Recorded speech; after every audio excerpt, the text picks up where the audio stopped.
Welcome to In It to Win It. This is Steve Barton, and thank you for tuning in. We are back with our resident uranium expert, Justin Huhn of the uraniuminsider.com.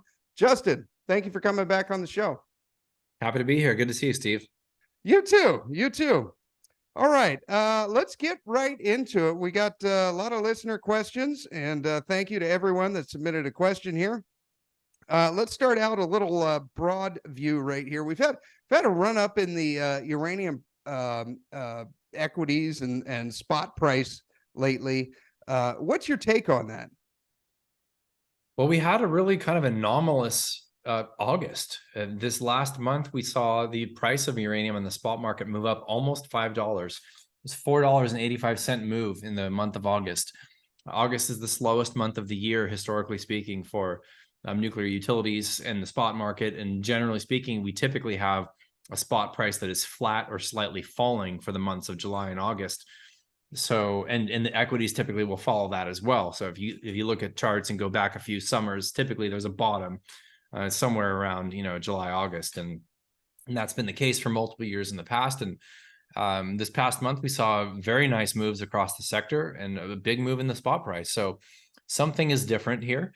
What is different, in my personal opinion, is, and based on our, analysis of the sector, which is kind of ongoing, is we've got a very, very thin market right now. And it's not a lot of trading that's causing this price move. So we didn't see, for example, an enormous amount of buying in the spot market that moved it up $5 last month. Very much was kind of an average month in terms of volumes, relatively low volume. There's just not a lot of material there. And so any buying that's happening there is putting pressure on the price. And there's a lot of other events that are kind of coming together around the same time frame. And utilities have been flexing up legacy contracts for the last year and a half, and that's kind of running out. Of that option is sort of running out, and the utilities that need to come to the table are going to have to do so relatively soon. And we've got the WNA conference that's happening today and tomorrow, and the next day this week, and that's a big event for the industry.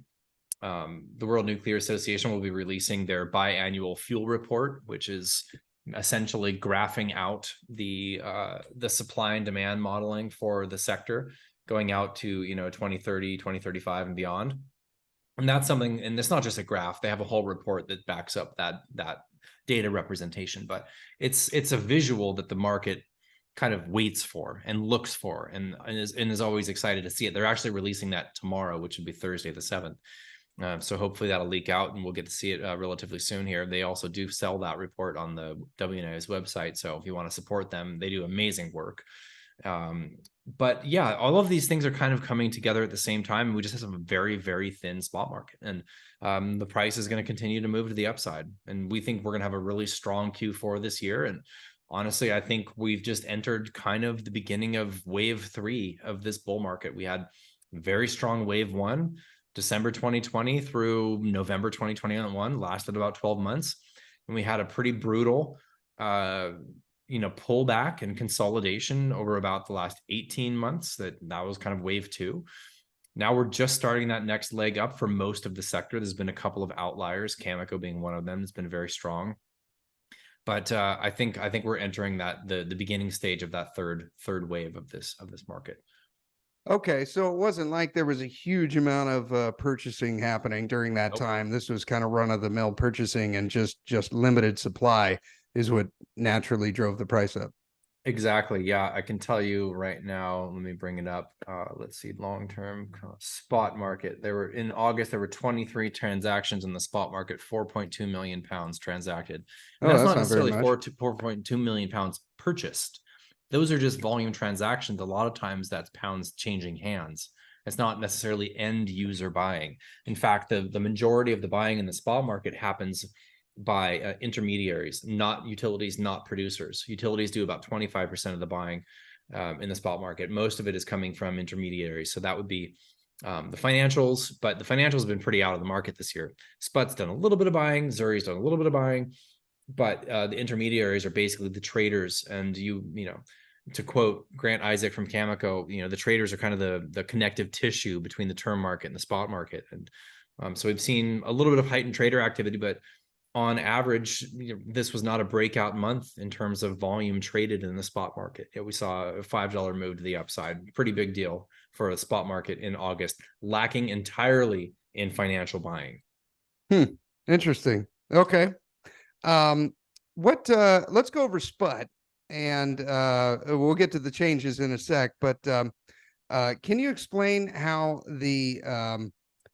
it's been trading at a discount since February of this year, and what happens if it continues trading at a discount forever? Because they can only purchase pounds off the market when it goes to a premium, and and they're not storing this stuff for free. I think they cut maybe 100,000 a day, to store this stuff. I mean, it costs to store this yellow cake. They're not going to do it for free. Right.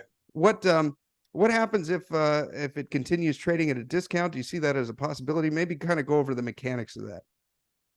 Sure. I mean, I suppose anything is possible technically.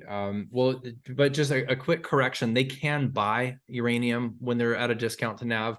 They just don't raise money and issue new trust units into the market on their ATM when they're at a discount to NAV. So they can raise cash when they're at a premium and then buy whenever. But they're actually raising cash only when they're at a premium to NAV, because if they were to issue units into the market at a discount to NAV, that would be kind of extra dilutive to shareholders. So they don't. I don't remember if they can't or they just don't, but either way they haven't. So yeah, a premium to NAV is necessary for them to raise cash by issuing shares through that at the market financing vehicle to raise cash. Then they use that cash to buy uranium. Now they're going to have to raise a little bit more money. They raised like $900,000 or something like that on one day last week. Not a lot of money for them, but it's something. It was the first time they traded at a premium to NAV, like you said, since February. They did buy some uranium in April of this year, and they bought a little bit in February as well, if I recall correctly. But they've just recently announced, actually on the first day of WNA or the day before WNA, which I thought was really interesting. They announced that they have filed with the Ontario Securities Commission to have a redemption feature with the trust. So, for example, a gold and silver trust, Sprott's gold and silver trusts, if you, and I know that there's some minimums, right? You can't just own, $50 of this trust and redeem that for physical silver or whatever, right? You have to own a minimum. I don't remember how much it is. It might be $1 million. I don't remember exactly, but you can actually redeem your units in that trust for physical metal rather than selling them on the market. And of course, that's been a problem with uranium for probably obvious reasons. You're not going to redeem your $50,000 of SPUT units for a quarter of a can of yellow cake to sit in your garage, whatever it might be. Yeah, we're not going to store this stuff under our bed. Right. Exactly. So in order to physically take delivery of uranium, you would have to hold it at a conversion facility. You have to pay those storage fees, et cetera, et cetera. But what they're trying to do is set this up so that my understanding at this point is there will be a couple of stipulations for this redemption. There obviously is going to be a minimum.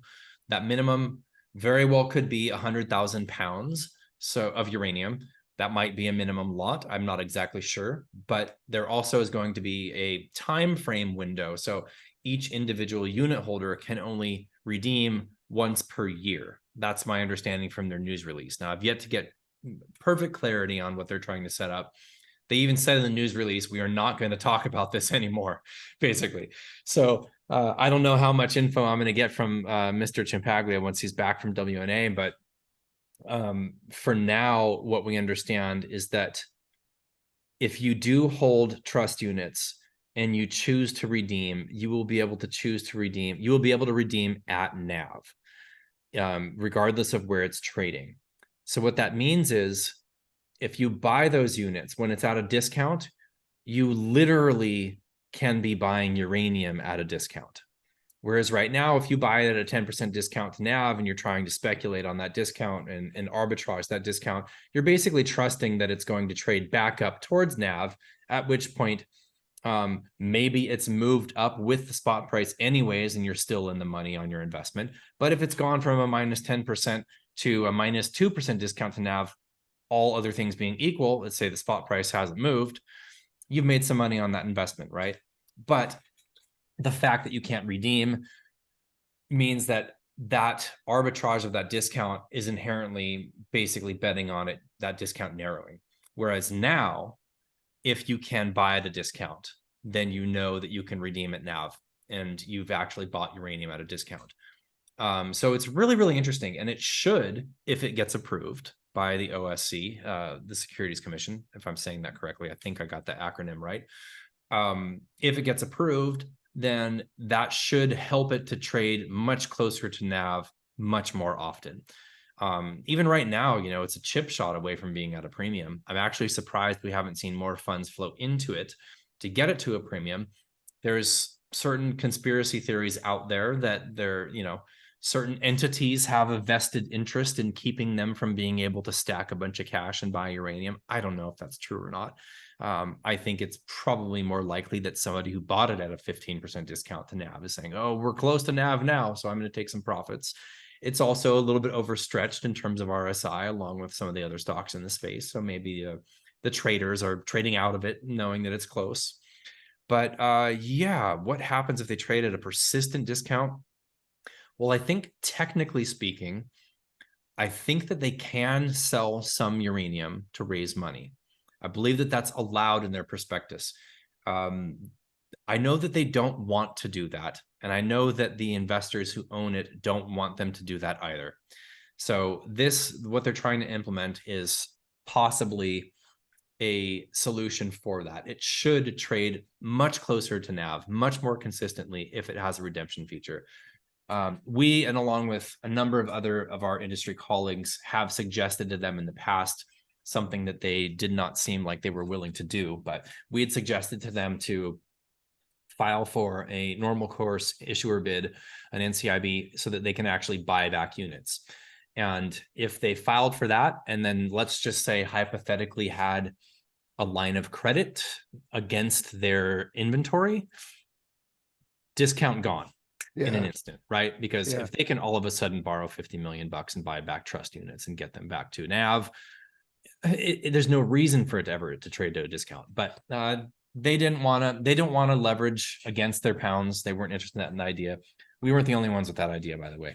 But yeah, should be interesting going forward. Hopefully they get this redemption package, and if that's the case, I don't necessarily know if that's going to solve the problem for the NYSE, because that was the main reason why the NYSE rejected their application, because they didn't have a redemption for a physical trust. So we'll see. I don't know if it's going to satisfy that or not, but I think I'm for it. I think it's good development.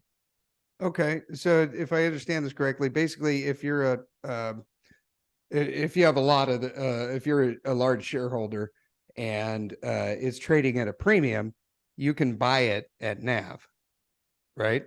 Mm-hmm. Okay, so you could essentially get it when it's expensive, and then even if it's at a discount, you could sell it at NAV. Yep. Is that right?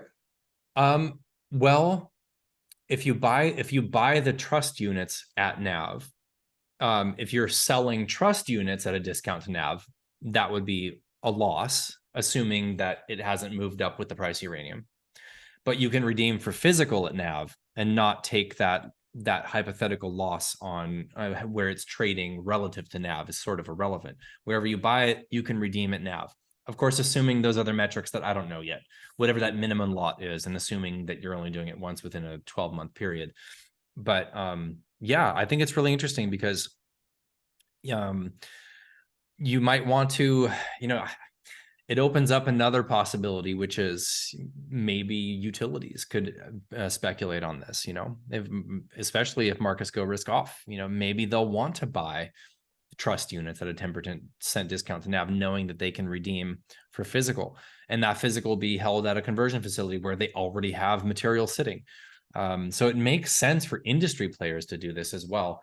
I think it opens up a lot of possibilities for the trust. So knock on wood, hopefully they get it. I think it's a positive thing for the trust and for the sector. I didn't even think about utilities. I was only thinking as an investor, but yeah, that would drastically narrow that discount, like probably overnight. Sure. Yeah. Yep. Okay. Yeah. Okay. All right. So we hit on the prospectus change.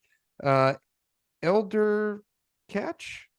wants to know the reaction to the Cameco news, and he's referencing reduced output for 2023, and the Niger coup certainly caused a few tremors. Is this the market finally realizing that the supply-demand balance is very delicate? And do you think the supply issues will now be the norm going forward? Yes and yes. Next question. No, yeah, look, the market is extremely thin, and we're not the only ones saying that. The actual nuclear fuel consultant firms are saying the same thing. They expect the price to continue to get bid up here.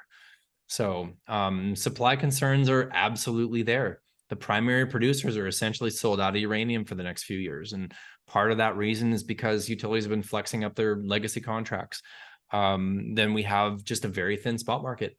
There's not very much primary production that's going to be consistently going into the spot market for sale here. So when we have, when it's widely understood across the industry that supply is in short, and that basically uranium is in short supply, what tends to happen even when the price moves up is you don't see more material coming into the market. And that's, of course, one of the bearish theses is we hit some XYZ price and supply just comes in from an unknown source. And of course, that's always possible, but there's no evidence of that happening yet. And we've gone from 18 bucks a pound to $61 here. So there is no evidence yet that this rising price has led to an influx of supply. Will that happen at 70? Will it happen at 80? Will it happen at 90? I don't know, probably a little bit. But what tends to happen is when it's recognizable that the supply is in short, that it's in short supply, people hold on to the pounds more tightly. And when there's a security of supply concern amongst utilities, that's when they tend to kind of move like a herd and show up at the contracting table. And the flexing up of legacy contracts is one big sign of that. And that can only go on for so long because there's only so many legacy contracts. Then you have utilities coming to the table further to build their inventories back up. And we're sitting also at historically low inventory levels. So, but as far as the market, the investing market reacting to the Niger news and to the Cameco news, yeah, I think the big thing really has been the price response, right? That's what drives the sector more than anything is the visible price, and the visible price is the spot price, and it moved $5 last month. So, and that has something to do with that as well. I do think some of the buying and the movement in the spot price in the month of August had to do with the coup in July. So yeah, and it's not a lot of uranium, right? And most of it goes to France. Yeah. But still it has reverberations throughout the entire industry. Yeah. Okay. You mentioned on overfeeding. So overfeeding is basically like the lemonade analogy that you gave, right? They got a long line of buyers and they're trying to squeeze as many lemons as they can through, but they're kind of throwing out a lot of lemon juice in the process in an effort to try to supply everyone with their glass of lemonade, right? Mineral Stocks Investor wants to know any updates on tails assays and overfeeding. We've heard it will happen. Is it starting to happen now? Yeah, it's happening. It's limited a little bit by the capacity of conversion that has been aided slightly in the restart of the Commodine facility in Metropolis, Illinois. And so that's helped. That facility also can expand its capacity, but it doesn't have any plans to do so yet. But the enrichers, in order to overfeed, really what overfeeding is you're adding more feedstock into your centrifuges to, like you mentioned, Steve, just move the material through faster. And what you're doing is you're operating at a higher tails assay than what was dictated in the contract. So if a contract dictated 0.2 and you're operating at 0.24, you actually have to put more feedstock into that process than the utility provided to you for that process. So the enrichers go out and buy uranium. And there's basically no UF6. So the enrichers have to buy U308 and have it converted, and they're doing that. In fact, some of the biggest customers of the Western converters are the Western enrichers. So when you say, oh yeah, the conversion capacity is basically not there, well, that's that's sort of true. There's a little bit of spot conversion available at ConverDyn and Comurex and at Port Hope. They're mostly full for the next few years, but there's a little bit. But some of their biggest customers are the enrichers. So to the extent that the enrichers sort of, not to say that they saw the invasion of Ukraine and Russia's enrichment being cut off, but there was a recovery in the SWU price prior to that conflict. So the enrichers, to that extent, likely were starting to book up some conversion. And so it is happening. It is limited by conversion, but it is happening. And the tails assays, I don't think we've seen a big jump probably since the last time we spoke, Steve, but we're continuing to hear that transactional tails for enrichment contracts for the later part of the decade and beyond are substantially higher than they've been in a very, very long time. So signing transactional tail enrichment contracts like north of 0.3 for the Western enrichers is very high. Those operational tails really are kind of on a centrifuge by centrifuge or a cascade by cascade basis. So most of them are still operating, you know, in the low 0.2s, but some of them have started to rise, hence some overfeeding. The one thing that is for certain is underfeeding from Western enrichers is gone. It's gone. Nothing. Okay. That's 10 million pounds a year, 2-3 years ago. So that's the big change. There's not going to be any movement to the downside in the Western enrichment tails assays anytime soon. It's looking like Urenco is going to try to expand their enrichment capacity in New Mexico, which is a good sign, but it also looks like that capital expenditure for that expansion might possibly be for replacing some old cascades that might end up coming offline not too far in the future. So it's hard to say how much capacity will be added to Western enrichment in the next 3 to 5 years. You know, if Global Laser Enrichment, Silex gets the Paducah facility online, that'll be a few million pounds of re-enriched tails, essentially UF6 that can be sold in the market, but that's still a few years away at best. Expanded capacity enrichment is a few years away at best. So we should continue to see any enrichment contracts signed for the later part of the decade, early 2030s, to be 0.3 and higher from Western enrichers. That means the utilities signing those contracts are coming in, they're buying, you know, 20% more uranium than they would have had to buy, 25% more uranium than would have had to buy at a 0.2 contract. So a lot of uranium demand coming from utilities to feed into these contracts, even if the enrichers themselves have a limitation to how much they can overfeed based on UF6 capacity or UF6 availability and conversion capacity. That's great news. It is. Yeah, no, I mean, it's just one of the many elements that basically, long story short, more uranium purchasing coming, essentially. Yes, we like that news a lot. Okay, from I just realized how to pronounce his name. Kaiser Soze. We got some competition with Stoic Flipper. All right, Kaiser Soze. Can we see near-term producers being taken over by big players? Near-term producers taking over by big players, absolutely. I think that's going to happen, actually. I would say it's more like a developers, but I think you know, for example, NextGen is probably a takeout target. I mean, the company's doing a great job at advancing that asset, but I don't see how maybe Orano or maybe even one of these large multinational mining companies that mine various different commodities goes after them, because the financials of that project are just insane. So yeah, it's likely that we're going to see some M&A and possibly some very large M&A in the coming years, for sure. Okay, that's good, especially if you own those companies.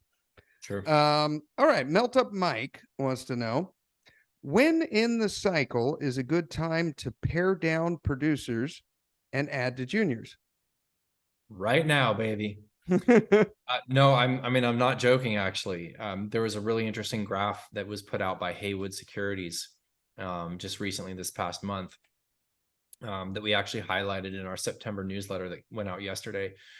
There's an inflection point at $60 a pound, historically speaking. And if you go back and look at points at which the market has risen, you know, above $60 a pound, that's the point where across the board we start to see valuations of companies in terms of their in situ resources jump pretty drastically, but specifically explorers and developers start to significantly outpace producers in terms of valuations at $60 a pound. So I don't know if we need to inflation adjust that, because the last time we crossed up above 60 in a sustainable manner, so that's not last April driven by SPUT, that was crossing up above 60 was, I think, just before Fukushima.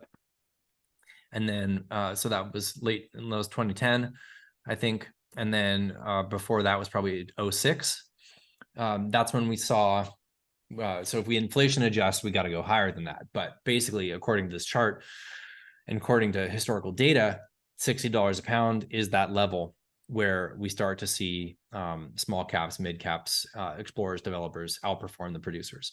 And that, of course, also falls into just the general, resource stock speculators kind of Bible, which is when at the early stages of the bull market, you typically have smart money, and smart money is typically institutional money. So you see, lower to mid volumes across a consolidation period, hint the last 12 months. That's typically institutions starting to scoop up pounds coming from retail throwing in the towel. I do believe that's exactly what happened, especially kind of December through April, because everything was lining up fundamentally really, really strongly at that time as well. And institutions typically are not stupid. So the smart money, but they only have so many levers they can pull, right? They're not buying the $10 million exploration company that's going to have to dilute to put 5 drill holes in the ground. Yeah. They're buying what's liquid. They're buying Cameco. They're buying NextGen. They're buying maybe Paladin or Denison. They're buying possibly the ETFs a little bit. They're buying SPUT. So what have we seen? We've seen a huge outperformance by Cameco and SPUT this year over everything else. And I think that's basically because we're in that first leg of the, let's call it the third wave. First wave, December 2020, November. Second wave, the consolidation, wave 3. I think we've just started. And the smart money has been buying up the liquid large caps for the first part of this move. And I think that it's time for the explorers and developers, small mid caps, to play catch up. I actually think that's what is going to happen. Yeah.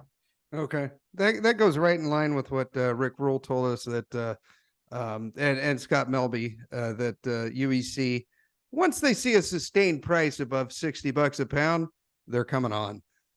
So that's good to hear you say the same thing. Speaking of the big producers, Kazakhstan, how is their supply chain looking for Western? I mean, they produce, what is it, like 40 or 50% of the world's uranium, and for them now, with everything that's going on in over there, for them to get pounds from Kazakhstan out to the West is just a nightmare, right? It's like 15 or 20 times the cost that it would be to just ship the stuff over to China. Exactly. Yeah, that's absolutely correct. That is correct. Yeah. Okay. Mm-hmm. That's okay. Yeah, no, yeah. I mean, you just threw that number out. That's actually like a study. We have an industry contact who does deep work on Kazakhstan, specifically uranium in the oil markets. And that was their number they came up with, was the Western route was 20x the price of going north to the port of St. Petersburg and then out via freight. So very expensive, very complicated, takes a lot longer. And so to answer this person's question, is not going well. They'll tell you it's going well, but it's not. It's so much easier to just ship that stuff to China and Russia. So much easier. And the other signs have been there in the past 8 or 9 months that that's exactly what is happening, is more Chinese and Russian interests are tying up future pounds from that jurisdiction going forward. Big contract with CNNC earlier this year. We still don't know the exact numbers on that, but big enough to cause a shareholder vote to approve it. Rosatom taking a 49% stake in Budenovskoye 6 and 7. That's a very large mine. The French are still doing new business. They have a new joint venture with Kazatomprom, and they've got a historical joint venture, the Catco mine, which has been a massive mine. But the French also, just anecdotally, haven't really had a problem with continuing to buy from Russia, despite what kind of the political headlines are saying between Macron and Zelensky and Putin, whatever, right? they've continued to take deliveries and do new business with Russia. But most of the West, most of the rest of the EU, the United States, Canada, have been not engaging in new business with Russia. So yeah, I mean, long story short, more pounds out of Kazakhstan are going to stay in the East, and most of the nuclear demand is in the West. Okay. Okay. So I guess selfishly as investors, our risk with investing in Kazatomprom is that our governments simply don't allow it. Is that a big part of it? Or they simply won't ship the stuff here because it's too damn expensive? No, we haven't reached that point yet where Russia's allies are being sanctioned for just because of being an ally. We're not there yet. I don't know that we will be necessarily, but it's obviously not a good look for Western investors for the company of Kazatomprom to do their latest joint venture to be 4951 with Russia. Yeah. That's not a good look for coming from the West, but no, it's not by any means, illegal or whatever for United States utility. And the United States utilities purchased more uranium from Kazakhstan last year than any year in history. They got as much as they possibly could from Kazakhstan last year. So despite the shipping problems, they're still the low-cost producer, and the West is going to continue to do business as much as they can. But of course, the further ties that deepen with China and Russia, the less likely it's going to be that there's going to be large volumes of business being done with Western utilities. It's just going to continue to be less attractive and not as easy to deliver those pounds for Western utilities. I mean, that's the way it's going. Could that revert? Will we see world peace tomorrow and all of a sudden all is forgiven? I don't know. Probably not. But all of the signs are pointing towards the Chinese, especially taking up and purchasing a lot more material coming from Kazakhstan, and they're setting up that oh gosh, I'm going to butcher the name, Alashanku warehouse right on the border of Kazakhstan and Russia. This will be able to hold, gosh, if I recall correctly, something pushing 20 million pounds of uranium of U3O8. And that's going to be kind of a trading hub, but really it's a place, just kind of an intermediary storage between Kazakhstan and Russia and China, excuse me. And the Chinese build-out program is not slowing down. They've got 6 construction starts this year and another 8 that are likely to happen within the next 6 months. They've got 26 under construction right now. So their goals of hitting 150 gigawatts right now, as of the construction starts last year and this year and what are looking to be started in the next year, is on pace to hit that. And so they're going to take every freaking pound they can get from Kazakhstan, and they're not going to care what they pay for it.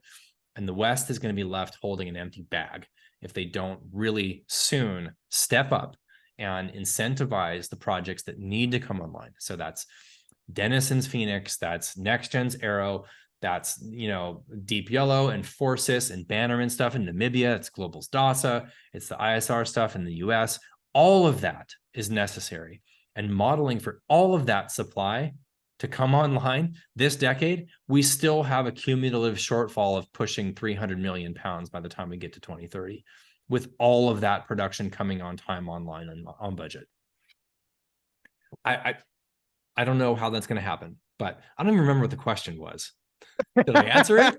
We're talking about Kazakhstan and their difficulty. Yeah. No, you know what? Kazakhstan, and they're gonna ramp. They're gonna ramp production. It's gonna happen, but it's not gonna happen fast. It's not gonna happen. Probably is not gonna happen as fast as they think. They're already calling for 2024's production, if I recall correctly, to be something like 4 or 5 million pounds more. I don't know if they hit that, because it doesn't seem like they're in line to hit that based on this year's production in the first half of the year. But also, these prospective mines, they've got, I believe they have more resources in the ground than they let on. I really do. They have such a unique geology that is so rich in uranium and so easy relative to other jurisdictions and geologies to pull out of the ground. But they still have a bureaucratic process that can take years to go from discovery to production, years. So their ramping is not going to be sufficient to slow down what's already starting. But they will increase production. No, it's going to happen, but it's not going to happen overnight, and it's not going to be sufficient. Okay. Well, you touched on China there. I hope they build these things as fast as they believe they can, because that's only going to take more off the market. Okay, from Rookie Mistake. Okay, he's throwing out a hypothetical here. Could spot price theoretically spike at, let's say, $900 a pound before dropping to a sustainable price? So he's basically asking, like, could there just be a buying frenzy where utilities are freaking out and they'll get whatever they can? No, I mean, not driven by utilities. Okay. Not driven by utilities, because even though uranium, U3O8 specifically, not all of the elements of the fuel cycle, but U3O8 specifically, only makes up, I think in the United States, and it's probably pretty similar, although I'm sure there's some differences across the world, about 4% of their operating budget. So a jump in price from 50 to $100 doesn't move the needle that much for utility, but a jump in price from 50 to 900 doesn't work for utilities that have to move that cost onto consumers, especially in markets where they're potentially competing against, subsidized solar or, cheaper nat gas energy production. So the price is not going to reach, in my personal opinion, north of, let's say, $150 a pound, driven by the industry. I don't believe that's going to happen, because even if you're a utility that, admittedly, my perspective is colored by where I live in the United States, right? So I'm thinking, and it is the biggest fleet in the world still. So the United States, what happens here matters. But if you're a utility and you've got to pay $150 a pound for uranium, that move didn't happen in a bubble. So you're also paying through the nose for conversion and enrichment, and that absolutely affects your bottom line. So this whole narrative of, like, the price of uranium doesn't matter to the utilities, like, that's bullshit. Yeah. It absolutely matters to them. It absolutely matters. But in a supply shortfall, when the price is moving up and they feel that they can still cover their needs at higher prices than they would have liked to have paid for, or they're sitting on a $5 to $10 to $20 billion paperweight, they're going to pay up for it, even if it means they end up having to get government support for it. There's regulated and deregulated markets in the US, and I don't know how the energy markets function in most of these other countries. So it's hard for me to say, but I'm not betting on the price soaring past that level based on utilities signing contracts, because at some price it becomes untenable. And regardless of how the warm and fuzzies we feel around nuclear, and how much we tell ourselves the price of uranium doesn't matter to a nuclear utility, if it's between losing money or not getting their needs met for fuel and declaring bankruptcy, maybe bankruptcy and not having an operating facility is where they go if they don't have an option other than to pay $200 a pound. I really don't know. We might end up crossing that bridge. And I can tell you that the utilities that paid more than $100 a pound in 2007, the fuel buyers that signed those contracts, they never lived it down. It still haunts them to this day.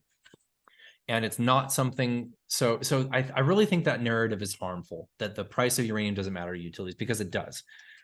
With that said, I think we're going to breach $100 a pound driven just by industry dynamics, simply by fundamentals of supply and demand. Easily, we're going past $100 a pound. I wouldn't have said that 18 months ago. I'm definitely saying that now. It's going to have to go there. It's going to overshoot naturally, organically. If financials get a hold of it, that's not determined by the industry. So if financials want to buy it hand over fist, and if the market gets squeezed and all sorts of money is pouring into SPUT and Zuri and whatever other funds show up in the next couple of years, then there's no logical reason for the price to be capped at any particular level. So it could go as high as they want to drive it. That's just something I can't predict, and I can't tell you where it needs to go. Where it needs to go is 80 to $100, period, the end. And it's going to go higher naturally. Will financials take it from that 100 to 150 range and drive it to 500? I don't know. But it's not something I'm betting on. I'm betting on what I can actually model out and predict. Okay, we're not betting. It's probably going to get squeezed. it's Yeah. probably going to get squeezed because it's there for the squeezing. It's a tiny market. The supply, any institution that has enough money to move this market and understands the vehicles to do so also has the capability to pick up the phone and call Sachem Cove and call Segra and call us and call Cuppy, whatever, and get a grasp of what the outlook for the supply and demand picture looks like, and then pour a couple $100 million into it and just like set things on fire. I mean, it's probably going to happen. Yeah. Yeah. Okay. Then instead of Nvidia and Tesla being on the 5 o'clock news, it'll be uranium. Yep. All right. Deep River. He's asking about SMRs. So real quickly, SMR is a small modular reactor. It's basically a little miniature nuclear power plant. I can see in the future, probably not in our lifetime, Justin, but I could see each home having a small modular reactor that maybe comes with the home and doesn't need to be refueled for 40 years or something like that, or maybe something to power a few city blocks or something like that. But he's asking about how much ballpark demand will each new SMR need to initially load and then annually consume? They're all different sizes, right? But maybe like an average one. Yeah, that's hard to answer because they are all different sizes, right? So, for example, the Ontario Power is building 4 BWRX 300. These are GE Hitachi small modular reactors. I think it's a boiling water reactor, if I recall correctly, but I do believe it runs on just low enriched uranium, which is, between 4 and 5% enrichment. So some of these advanced reactors designs are going to run on HALEU, which is going to be 15 to 20% enrichment. And I did a calculation, by the way. If this person who asked this question or anybody who's watching this wants to do the calculation themselves, this is also where I come up with the numbers of the 0.3 tails assay being 25% more uranium than 0.2 tails assay. You can go and actually run the calculator yourself on Urenco's website. So Urenco, what is it? It's just urenco.com, I think. urenco.com/SWU-calculator. And that's where you'll find the calculator, and you can plug in the different metrics and it'll kick out a number. So I did this before we got on, Steve, because I saw that question. And so if an advanced reactor is running off of 19.9% enrichment, as compared to 4.4% enrichment is what the default is for the SWU calculator. You can change it. But that is, all other things being equal, about 4 times the amount of uranium. And that's per gigawatt. So for a light water reactor, per gigawatt per year with a 0.2 tails assay is about 440,000 pounds of uranium, give or take 10 or 20,000 pounds in either direction, somewhere in that ballpark. It depends on a lot of other factors we don't need to get into. But so long answer short, I don't know. Short answer short, it's going to be something in addition to what everybody is modeling out for. In fact, just yesterday, the nuclear consultant, UXC, informed the market that there is a tender in the market, basically an RFP, a request for proposal, by an entity. They didn't name who it was or the quantity, but they're looking for enriched uranium to be delivered between 2026 and 2032 for an SMR. So this is an SMR developer that's buying uranium now. So that's something that we've all been kind of waiting for, right? Because it's this futuristic, cool technology and everybody's hyped up about it and it's exciting and it's going to be safer, and these cool designs and the digital mock-ups of these small modular reactors are so rad. It's super exciting space, but it's also like, oh yeah, this thing's going to come online in 2031. So what does that matter to me now? Well, guess what? It matters now. This is literally actually happening. This is not conjecture. This is an SMR developer buying uranium right now. So that tells you two things. They're confident that they're going to get it built. I suppose if this is an entity that already is operating other large reactors, they technically could, if the SMR is a light water boiling water reactor with similar fuel rods, they can repurpose that EUP, I suppose, right? So it's not super de-risking, but they're probably confident that it's going to get built. And also they're moving now because they know where the price is going to be around the time of delivery. So if you can secure a contract right now, even if it's 100% market reference with a ceiling at $80, you take delivery in 2026, you're probably going to be happy with that ceiling. So that's pretty cool to see that. But really long answer, short, higher enrichment for advanced reactor fuel takes more uranium, all other things being equal. But of course, if it's a small reactor that's 50 to 100 megawatts, it's less uranium than a large light water reactor needs to buy, right? So it really depends on all those things, but more enrichment level, higher enrichment level means more uranium on the front end. Okay. Yeah, that's good news, because I remember a year and a half ago, you and I were talking about SMRs, like, it's not going to happen this cycle, but they're actually purchasing, right. We got the first purchase right now for SMRs. That's pretty cool, because that could hit this cycle. Okay. Phuket Potato wants to know, what ratio do you think the price of a pound in the ground in Namibia will move with the spot price? So let's say we're at $75 spot, and 10 cents in the ground, 20 cents per pound in the ground. How do you do the calcs when the stuff's in the ground? So I can just tell you historically, I can't speak to Namibia specifically with this particular chart that I'm looking at in the background here, but so a common metric for measuring valuations is the enterprise value of the company versus their in situ resources. So enterprise value will basically be the market capitalization plus debt minus cash will give you the EV. And then you take that and you divide that by however many pounds they have in their proven resource, and that gives you a number, right? So typically, historically speaking, at this level of spot uranium, we've got $1.50 to $2 a pound EV to pounds. It's not per pound, excuse me. Yes, sorry, a pound. $1.50 to $2 a pound for their in-ground resource for explorers, $2 to $4 for developers, $6 to $8 for producers. That's at these levels. What can we expect? We get north of 75, $80 a pound. We can expect $5 to $6 a pound for explorers. So what is that? That's a 3 to 5x for explorers. We can expect 12 to 15 a pound in some cases on the higher valuations for developers, and about the same for producers per pound, historically speaking. And so you can look at you can measure current companies' EV to pounds valuation.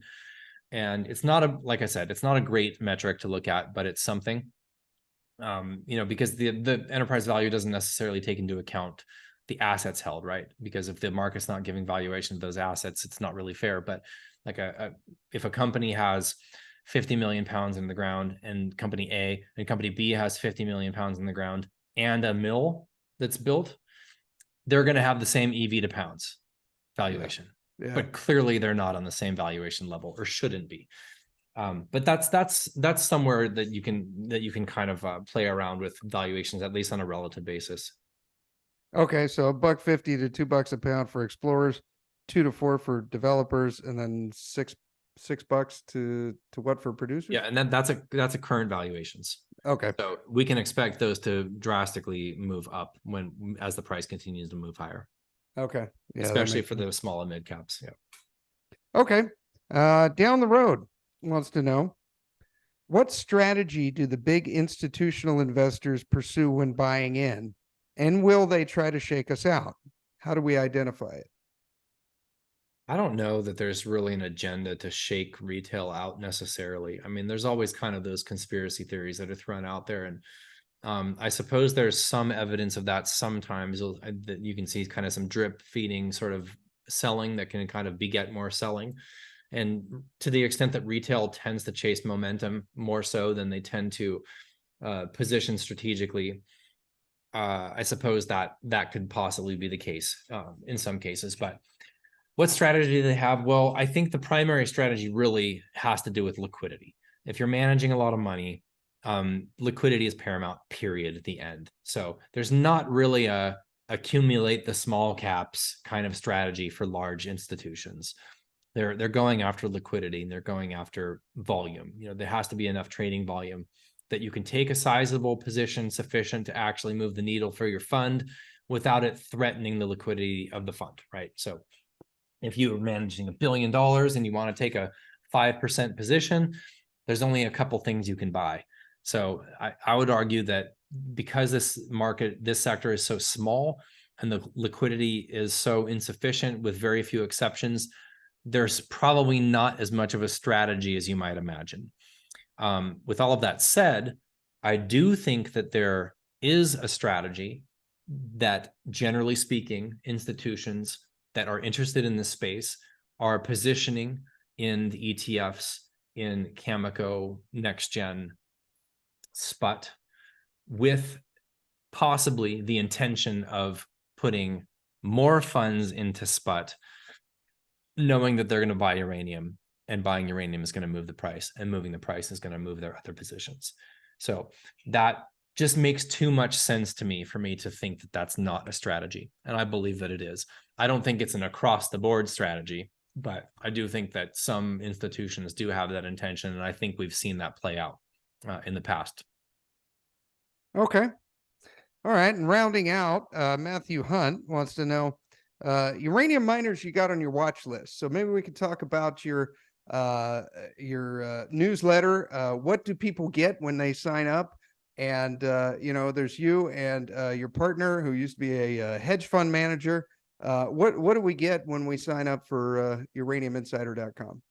Sure. Yeah. Sorry, Matthew. I can't share that just because out of respect for our paying members, but you do get our watch list and our focus list positioning and recommended companies as a member of any tier. So we have quarterly memberships and annual memberships, and the quarterly is obviously less expensive for a 3-month period. But in addition to our recommended companies on our focus list, you get monthly newsletters. There are 30 to 40 pages. We just put one out for September yesterday that we cover the macro of the sector pretty in depth every single month. I do an almost daily video. I do 3 or 4 a week where I update our members via a video on what happened that day in the market. I go over charts. I talk about fundamental developments that are worth sharing. I do that, like I said, 3 or 4 days out of the week. We also have members only webinars we do once a month. In the past, we've had Grant Isaac from Cameco. We've had Art Hyde from Segra. We've had Mike Alkin and Tim Chilleri from Sachem Cove, Per Jander from WMC Energy. Gosh, who else have we had on there? We basically tried to get the best minds in the sector to come on and share their thoughts on where things are going fundamentally. So more than anything, we cover the fundamentals of the sector, and we go in depth into the fuel cycle. We make sure that we cover that thoroughly and that there's a deep understanding of the structural elements of the fuel cycle by all of our members so that they can hang on through periods of volatility. Number one, that is our primary objective, is to make sure our members understand the fundamental thesis and the fuel cycle as thoroughly as possible, because a lot of people get shaken out. And out of all of the positive communications that I receive from existing members, 9 out of 10 are, thank you for keeping me in this investment. And so we end up sort of being almost kind of like therapists in a way, just kind of hanging on through the volatility. And, things get dicey. They get dicey. We've gone through periods of extremely terrible sentiment in the past 18 months, multiple periods, over which time, because nothing changed on the fundamental story, or if it did, it changed for the better, there was nothing to do other than, position and add to positions if you had the liquidity to do so, which we did. So, and then again, of course, we do our best to provide alpha in the sector and outperform the sector. And depending on your time frame, there's mixed results, but in the longer term, we're outperforming substantially. So since the inception of the newsletter in August of 2019, we've returned 301.6%, and URA has returned about 117%. So by 2.5x, we've outperformed URA. Pretty proud of that. I think in this next leg, based on how we're positioned, I think that outperformance is going to stretch even further. But more than anything, we try to take all of the complex moving parts of the fuel cycle and the industry and distill it down into what you really need to know and understand as an investor to manage your own money the way you see fit based on the fundamental story. Nice, nice. Yeah, I always say if you want to play the beta, buy SPUT. If you want to play the alpha, join Justin's newsletter. There's a link down in the show notes if you guys want to join. Justin, thank you very much for coming on the show. You have yourself a great rest of the day, sir. Always my pleasure, Steve. Thanks a lot. You do the same.